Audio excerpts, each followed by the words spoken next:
Hey there, CPO here, and today I'm going to do an oil change. I'm going to take you along for the ride because this time I'm using the Fumoto oil drain valve and a hose to get the oil out, and that's a unique thing. Also, I'm going to be getting a sample for Blackstone testing. I'm going to have my oil sent in and see what they think of it. If you guys want to see more videos of me working on Jeep, doing Jeep stuff, off-roading type junk, just hit subscribe. That'll keep you in the loop, and if you hit that little bell, you'll get a notification every time I upload a video. All right, so this is the hose I'm using to connect to my Fumoto oil drain valve. It's a 3/8 inch inner diameter. This is a vinyl hose. I just got it from Ace Hardware. I got 6 feet. I don't think I need 6 feet, but I wasn't sure how much to get, so I figured better too long than too short. So what I'm going to do is go up in there and attach this to the valve, and I'm going to dump it straight into these old oil containers. You can probably see I don't actually have my skid plates installed right now. I've been too lazy to get that done. All right, I'm not gonna lie, this thing really wants a hose clamp to hold it on. I don't have one, so I'm gonna actually have a big paper clip I'm gonna rig up. I'll get a hose clamp for next time.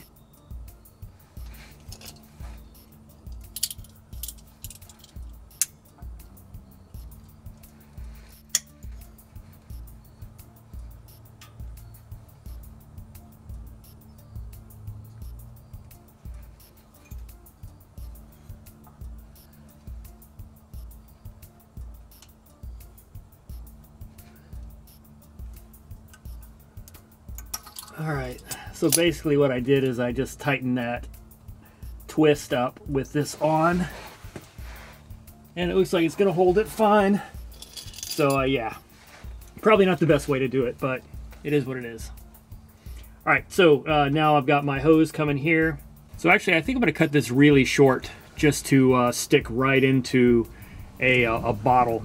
I'm thinking right here.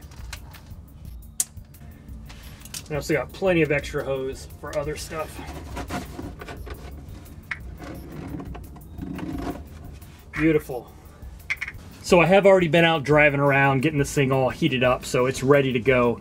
I need to pull my little safety latch here. This keeps the lever from being opened up before I want it to.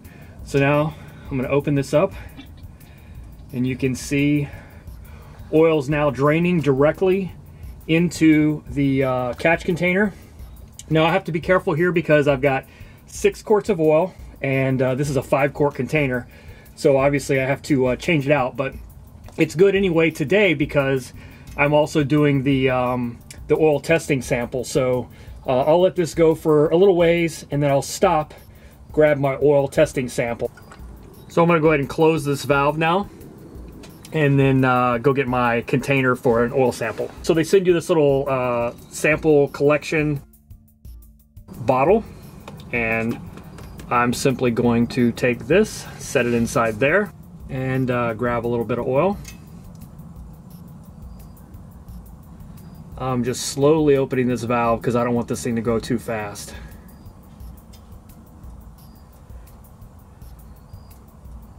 It's just trickling out.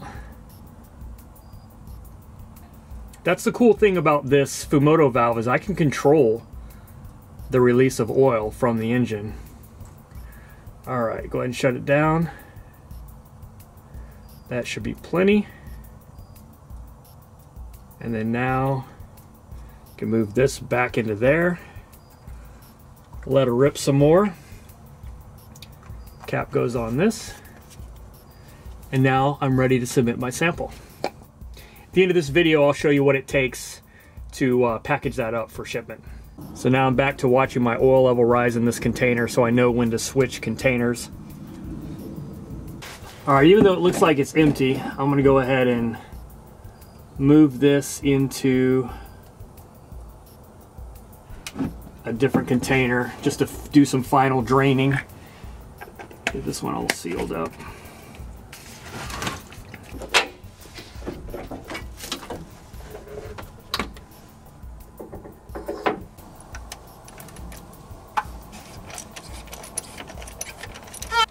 Here's a little free tip for you. Take a Ziploc bag, turn it inside out around your hand.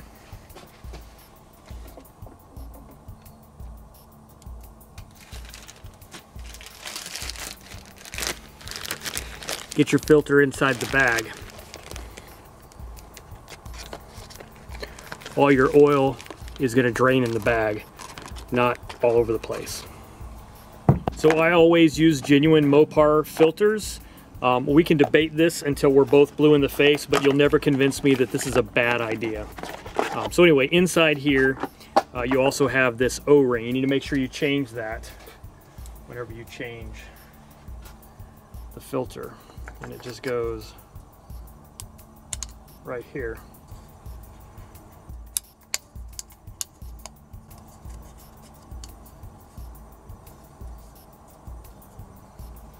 And this goes together and it screws back in.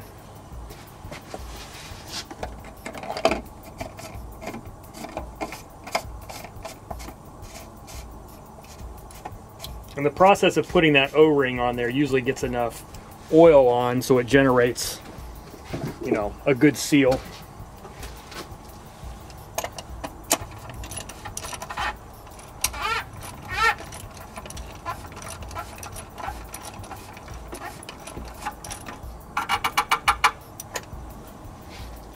Boom, not a drop of oil spilt. All right, so the oil I do use is this here. I'm using Pennzoil Platinum, the full synthetic 5W20. Why? Because I can. All right, so I've got my sample and I've got my name and my unit identifier, which in this case is overclocked. Lid's on tight. I'm gonna wrap this up in the absorbent material and it's gonna go inside of this provided bag.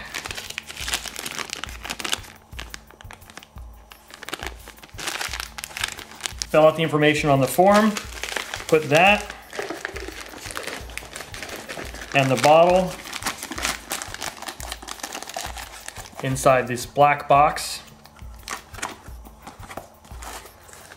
Lid on tight there. So it's already pre-addressed and everything, postage paid, drop it in the mail, and I'll let you know what the results are when I get them back. All right, so this thing is as drained as drain's gonna get. Go ahead and release that. And I'm gonna loosen up my fancy paper clip. And I've gotta remove that. I'll let that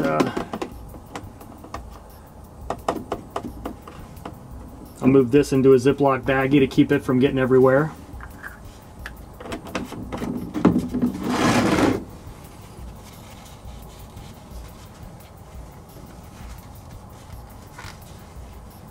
So this is the size of the hose I ended up going with. I think it's a perfect one, at least for my Jeep, for dropping it straight into these oil containers. Once you have this back on, don't forget to put your locking clip back in there so it can't accidentally be opened. And that's it. Not even a drop of oil spilled, even with a makeshift clamp. So it's pretty impressive. I'm super thrilled. Anyway, that's it. I'm gonna go fill up the engine with oil. You probably don't need to see that process. I've got no special tricks for that. Use a funnel, fill it up, don't spill. Thanks for watching. I'll catch you on the next one.